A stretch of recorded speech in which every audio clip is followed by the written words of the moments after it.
Everyone inspired channel में आपका स्वागत है। अगर आपको मेरी स्टोरी पसंद आए तो वीडियो को लाइक करें और चैनल को सब्सक्राइब करें। चलिए आपको कहानी की तरफ लेके चलते हैं। एक बार की बात है। एक लड़का था। उसका नाम सबल था, जो नगर में रहता था। वह अपने जीवन से बहुत निराश था। उनकी निराशा का कारण यह था कि वह अब तक अपने जीवन में कुछ नहीं कर रहा था। उसके माता पिता उसे ताने मारते थे कि आपके सभी मित्र कुछ न कुछ कर रहे हैं, लेकिन आप अभी भी घर बैठे हैं। दोस्तों के बीच भी अक्सर उनका मजाक उड़ाया जाता था। वह कहीं जाता तो लोग उससे पूछते कि आप क्या कर रहे हैं। उसे यह बताने में भी शर्म आ रही थी। वह कुछ नहीं कर रहा था। धीरे धीरे उसने रिश्तेदारों से मिलना जुलना कम कर दिया और लोगों से मिलना भी बंद कर दिया। वह ज्यादातर समय घर पर ही रहता है। वह अकेला रोता है और भगवान को कोसता है और अपनी किस्मत को दोष देता है। अब उसे अपना जीवन बोझ लगने लगा था। कभी कभी वह सोचता कि कब वह कुछ करने के योग्य बनेगा, और फिर वह सोचता कि जिंदा रहने से अच्छा मर जाना है। एक दिन वह अपने नगर की एक गली से गुजर रहा था। तभी उसने देखा कि एक उपदेशक दुख और परेशानियों पर उपदेश दे रहा है। वह भी उसी भीड़ में सबसे पीछे बैठ गया और गुरु के प्रवचन सुनने लगा।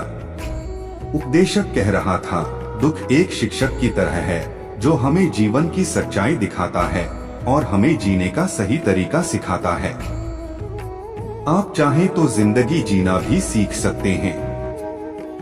गुरुजी उपदेश दे रहे थे कि तुम चाहो तो कुछ भी हासिल कर सकते हो, और अगर चाहो तो एक कोने में बैठकर रो सकते हो। इन सभी बातों को सबल ध्यान से सुन रहा था, लेकिन शिक्षक की यह बातें पसंद नहीं आई। उसने खड़े होकर कहा कि कुछ भी सिखाने से दुख दूर नहीं होता। इसमें केवल दर्द होता है। दुख की पीड़ा अनंत है। ऐसा लगता है कि इसके बाद कुछ होने वाला नहीं है। इससे कुछ भी फर्क नहीं पड़ता है। इसके सामने तो मौत भी छोटी लगती है। उपदेशक ने कहा, फिर तुम्हारा दुख क्या है? सबल ने उसके सामने अपनी सारी व्यथा सुनाई और पूछा, मेरे दुख का कोई उपाय है तुम्हारे पास? यह सुनकर शिक्षक मुस्कुराए और बोले, तुम उस दिन मेरे पास आओ जब आपके जीवन में वास्तविक दर्द हो। मैं आपकी समस्या का समाधान अवश्य करूंगा। यह कहकर गुरु वहां से चला गया। सबल ने सोचा, कहीं मेरा दुख नकली तो नहीं है? क्या मैं जिस दर्द से गुजर रहा हूँ वह नकली है? मेरा दुख कोई नहीं समझ सकता। जब माँ बाप नहीं समझते तो गुरु क्या समझेगा? उनके दुखों से व्यथित होकर सबल ने एक फैसला लिया कि अब वह कुछ करेगा। सबल ने एक छोटा व्यवसाय शुरू किया, पर उसे सफलता नहीं मिल रही थी। लेकिन उसके घर वाले पूछते हैं कि क्या वह कुछ कोशिश कर रहा है। वह अपने व्यवसाय में लगा रहा और धीरे धीरे उन्हें सफलता मिलने लगी। फिर उसने गति पकड़ी और केवल 3 साल के अंदर ही वह एक बड़ा बिजनेसमैन बन गया। अब सबल के आसपास ऐसे कई लोग थे जो उसकी परवाह करता था, जो उससे प्यार करता था। अब उनके परिवार के सदस्य भी उसकी तारीफ करते नहीं थक रहे थे। दिन ब दिन उसके मित्रों की संख्या बढ़ती जा रही थी। अब वह अपनी जिंदगी से बहुत खुश था। उनके कुछ दोस्तों ने उन्हें सलाह दी कि जब आप एक बड़ा बिजनेसमैन बनकर बहुत खुश हैं, तो सोचिए आपको कितनी खुशी होगी अगर आप इस शहर और इस राज्य के सबसे बड़े बिजनेसमैन बन जाते हैं। कितने लोग आपसे जुड़ना चाहेंगे, आपकी कितनी बड़ी ख्याति होगी, और स्वयं राजा भी आपसे दोस्ती करना चाहेंगे और जरूरत पड़ने पर ही आपसे पैसे उधार लेंगे। दोस्तों की यह बात सबल के मन में घर कर गई। अब वह और पैसे कमाने की कोशिश करने लगा, लेकिन उसे यह सब बहुत ही जल्दी चाहिए था। वह समय बर्बाद नहीं करना चाहता था। उनका अधिकांश समय इन चीजों को प्राप्त करने में गलाने लगा, इसलिए वह ऐसे काम करने लगा जो सही नहीं था। उसने बड़ा उधार लेना शुरू कर दिया। उसके दोस्तों से पैसे की मात्रा और अधिक मुनाफा कमाने के लालच में वह अपने माल में मिलावट करने लगा। उसने अन्य व्यापारियों के खिलाफ भी साजिश रची और उन्हें डराया धमकाया, जैसा उसके दोस्त कहते थे वैसा ही करता था। वह इन तरीकों से ज्यादा पैसा कमा रहा था, पर अब उसके जीवन में पहले जैसा चैन न था। उनके मन की शांति गायब हो गई थी और वह रात को सो नहीं पाता था। वह हंगामे में रहता था। वह सब कुछ पाकर भी उन्हें किसी चीज में सुख नहीं मिल रहा था। एक दिन सबल अपनी गाड़ी में कहीं जा रहा था। तभी रास्ते में उन्हें उपदेशक का आश्रम दिखाई दिया। वह रुका और गुरु के पास जाकर बोला, संत, आपने मुझे मेरे पास आने के लिए कहा था जब मेरे जीवन में सच्चा दुख आता है। अब मैं बहुत दुखी हूँ कि मेरी नींद हराम हो गई है। मुझे कहीं भी शांति नहीं मिल रही है। इस प्रकार सबल ने अपनी सारी समस्याएं गुरु को बता दी। गुरु ने कहा, जब तुम पहली बार मुझसे मिलने आए थे तब भी तुम किसी दुख में थे। आपने उस दर्द से क्या सीखा? सबल ने कहा कि सिर्फ सोचने और चिंता करने से कुछ नहीं होता। आपकी दृष्टि को सच करने के लिए यह कार्रवाई करता है। और सिर्फ काम करने से कुछ नहीं होता, परिणाम भी मिलना चाहिए। जब आपको लगता है कि आपका लक्ष्य हासिल नहीं होने वाला, तब राह में चाहे कितनी भी मुश्किलें आ जाएं, मन कितना भी निराश क्यों न हो, कितना भी लगता हो कि अब कुछ नहीं होने वाला है, तभी विश्वास करें, मैं जो भी कर रहा हूँ उसमें अवश्य सफल होऊंगा। खुद पर ध्यान दो, लोगों पर नहीं। लोग केवल सफल लोगों का सम्मान करते हैं। कोई कितना भी अच्छा क्यों न हो, वह हमेशा लोगों की नजरों में बोझ बने रहते हैं। यह सब सुनकर उपदेशक मुस्कुराया और बोला, जब आपके पास है तो यह वास्तविक दुख नहीं है। अपने जीवन में वास्तविक दुख आए तब मेरे पास आओ, मैं उसे ठीक कर दूंगा। सबल ने जाते समय साधु को सोने के सिक्कों से भरा घड़ा भेंट किया। घड़े को देखकर गुरु ने कहा कि यह मेरे किसी काम का नहीं है।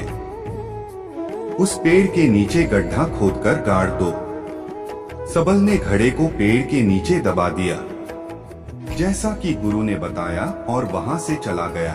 कुछ दिनों से कारोबार ठीक चल रहा था, लेकिन व्यापार के गलत तरीके के कारण धीरे धीरे उसे व्यापार में घाटा होने लगा। उसकी सारी दौलत धीरे धीरे खत्म होने लगी और एक दिन ऐसा भी आया जब उसके पास कुछ भी नहीं बचा और उस पर कर्ज का बोझ चढ़ गया था, परंतु वह निश्चिंत था, क्योंकि उसने अपना सारा कर्ज अपने दोस्तों से लिया था। उसने सोचा कि उसके दोस्त बुरे वक्त में उनके साथ खड़े रहेंगे, लेकिन ऐसा कुछ नहीं हुआ। जैसे ही बुरा वक्त आया, दोस्त पहले उससे कर्ज मांगने लगे। अगर उसने कर्ज नहीं लौटाया, उन्होंने उसे जान से मारने की धमकी भी दी। उनके सभी शुभचिंतक और प्रियजन उससे दूर हो गए। उसके दोस्त जो उसके साथ मस्ती किया करते थे, अब उससे दूर भाग रहे थे। उसका परिवार उसकी गलतियां और कमियां गिनने लगा। उनकी सारी संपत्ति नीलाम कर दी गई और उसके पास कुछ भी न बचा। जब उसने अपने पिता से मदद मांगी, पिता ने कहा कि मेरे पास थोड़ी सी संपत्ति है, मैं तुम्हारी माँ को क्या कहूँगा अगर मैं तुम्हें दे दूं? यह संपत्ति हमारा अंतिम उपाय है। सबल के मन में गहरा दुख छा गया। उसके आसपास कोई नहीं था जो उनके दुख को समझ सके, जो उसे संभाल सके। जनता के इस विश्वासघात के कारण वह अंदर से टूट चुका था। वह सोचने लगा कि अब जीने का क्या मतलब है, अब मौत ही मेरा सहारा है। वह आत्महत्या करने के लिए पहाड़ी पर जा रहा था, तब से उसे याद आया कि उस शिक्षक ने उससे कहा था, मेरे पास आओ जब तुम्हारे जीवन में वास्तविक दुख हो। सबल गुरु के पास गया और अपनी सारी व्यथा सुनाई। आंखों में आंसू लिए उसने कहा, हे गुरुजी, मेरे दुख का निवारण कीजिए। ความโลภ गुरु ने ความอ कहा วด जब ดี जीवन में असली दुख होता है तब मेरे पास आ जाना, मैं इसे जरूर ठीक करूंगा। सबल ने कहा कि ये क्या हो रहा है, मेरी जिंदगी में अभी दुख नहीं है, तो वो आखिर असली दुख क्या है? गुरुजी ने सबसे कहा कि पहले आप मुझे बताओ आपने अपने दुख से क्या सीखा। सबल ने कहा कि मैंने वह सीखा जो लोग हमारे जीवन में आते हैं वह हमारी सफलता और प्रगति के कारण वो हमें धोखा जरूर देंगे, क्योंकि बुरे समय में वे हमारे साथ नहीं खड़े होंगे। वे अच्छे समय में ही हमारा फायदा उठाएंगे और बुरे समय में हमें छोड़ देंगे।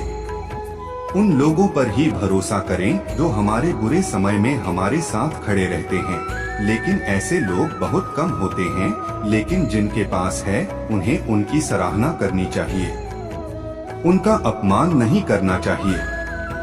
मैंने कभी भी किसी के खिलाफ साजिश नहीं रखना चाहिए।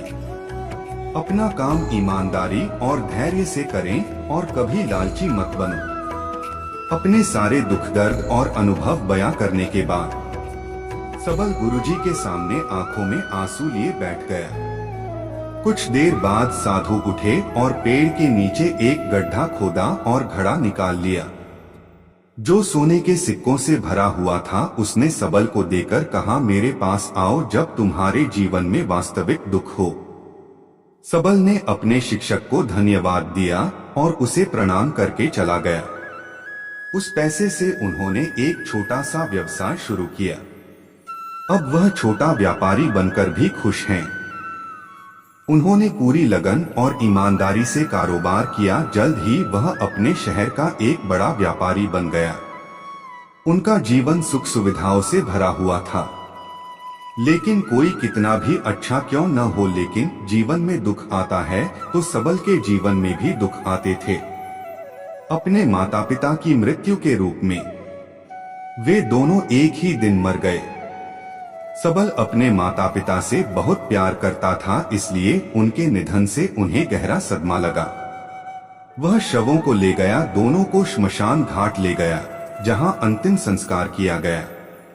वहां उसने अपने माता पिता का शव जलता हुआ देखा तो उनका मन बेचैन हो उठा। उसके मन में कई सवाल उठने लगे।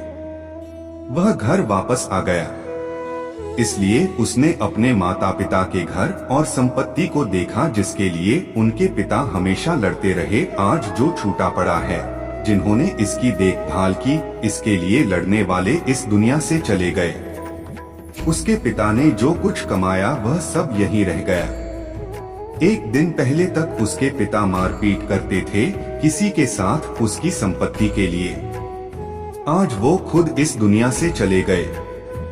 उसका मन ऐसे अनेक विचारों के बवंडर में था। वह अंदर से अकेला और डरा हुआ महसूस कर रहा था। वह खाली महसूस कर रहा था। उसे लगा कि कुछ है, वह समझ नहीं सका। इसलिए वह गुरु के पास गया। उसे देखकर गुरुजी ने कहा, क्या जीवन में कोई दुख है? सबल ने कहा, वैसे तो जीवन में कोई दुख नहीं है, सब कुछ अच्छा चल रहा है, लेकिन आज मेरे माता पिता का देहांत हो गया है। मैं इस घटना से बेहद दुखी और परेशान हूँ। गुरुजी ने कहा, इसमें दुखी होने की क्या बात है? एक दिन सबके अपनों को मरना है, कोई न कभी जिया है और न कभी रहेगा।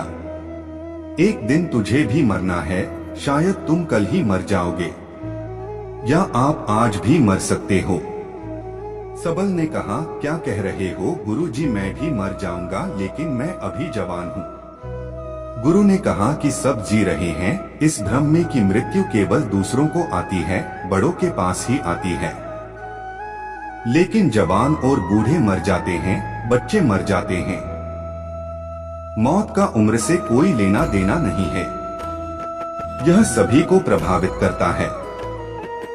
मास्टर जी की ये बातें सबल के मन में घर कर गईं और वह चुपचाप चला गया, लेकिन उसका मन अभी भी बेचैन था। वह खाली महसूस कर रहा था। वह सारा दिन अपने बारे में ही सोचता रहा।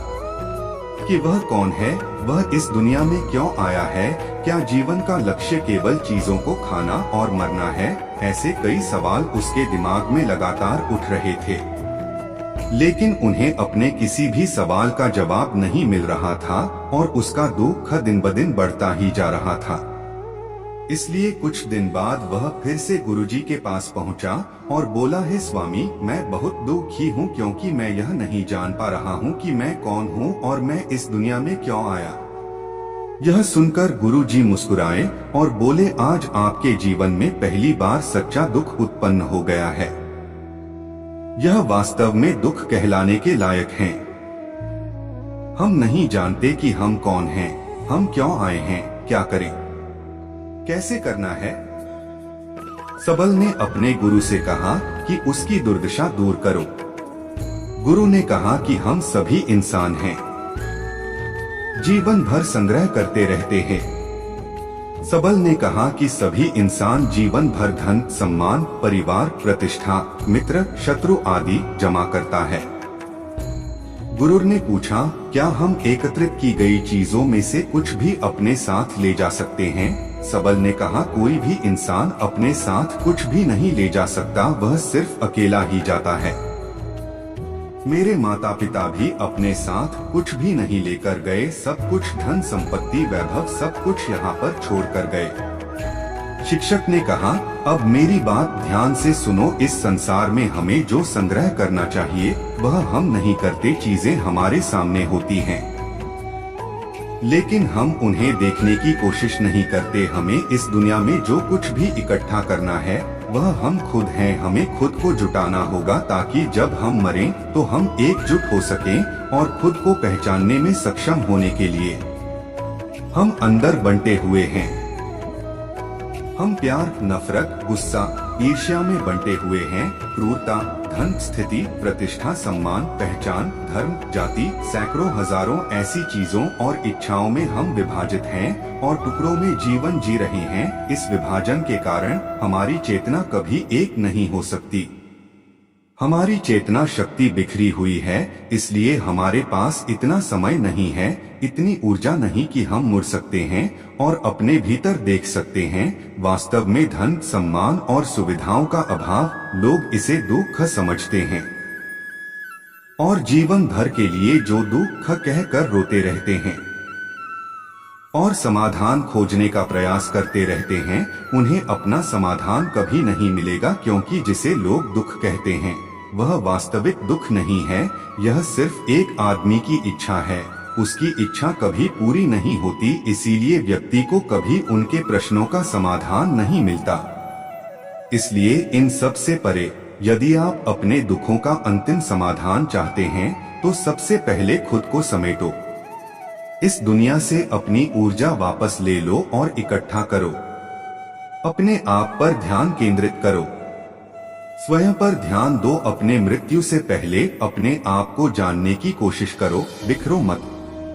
सबल ने कहा, तो गुरुजी, क्या हम इस संसार को छोड़ दें? हमारी सभी इच्छाओं को मार देना चाहिए, किसी से प्रेम नहीं करना चाहिए, धन संग्रह नहीं करना चाहिए, सम्मान की आशा छोड़ देनी चाहिए। शिक्षक ने कहा कि भावनाओं और इच्छाओं ऐसे बिखरे हुए मनुष्य में से निकल आ, जैसे कोई पत्थर पहाड़ से गिरे जिस पर पर्वत का कोई वश नहीं है सिवाय देखने के। परेशान होना और कुछ खोना, वैसे ही बिखरे हुए मनुष्य की इच्छाएं बेकाबू और दर्दनाक हैं। उसका अनियंत्रित मन इच्छा करता रहता है और कल्पना करता रहता है और यह दुख देता है। लेकिन जब एक व्यक्ति अपने मन को एकत्र करता है तो वह जो कुछ भी करता है वह उसके नियंत्रण में होता है। फिर उसकी इच्छा से इच्छाएं भी उत्पन्न होती हैं। सबल ने कहा कि आपने मेरे असली दुख का समाधान कर दिया, आपका बहुत बहुत धन्यवाद। अब से मैं खुद को समेटने, खुद को तराशने की कोशिश करूंगा। गुरुजी ने कहा कि मानव शरीर में बहुत ऊर्जा और शक्ति है, लेकिन यह फालतू के कामों में बंटा हुआ है, बेकार की बातों में लगा हुआ है। यह एक बहुत ही शक्तिशाली मशीन की तरह है, एक बच्चे के हाथ में रखा जा रहा है और वह बिना सोचे समझे अपनी शक्ति बर्बाद कर रहा है और बिना किसी नियंत्रण के। इसीलिए इस शक्ति पर ध्यान दें, अपनी चेतना, और इसे इकट्ठा करें। सबल को अपने प्रश्नों का उत्तर मिल गया। उसने अपने गुरु का शुक्रिया अदा किया और चुपचाप चला गया। दोस्तों, उम्मीद है आपको यह कहानी पसंद आई होगी। अगर आपको यह कहानी पसंद आई हो तो अपने दोस्तों और परिवार के साथ जरूर शेयर करें।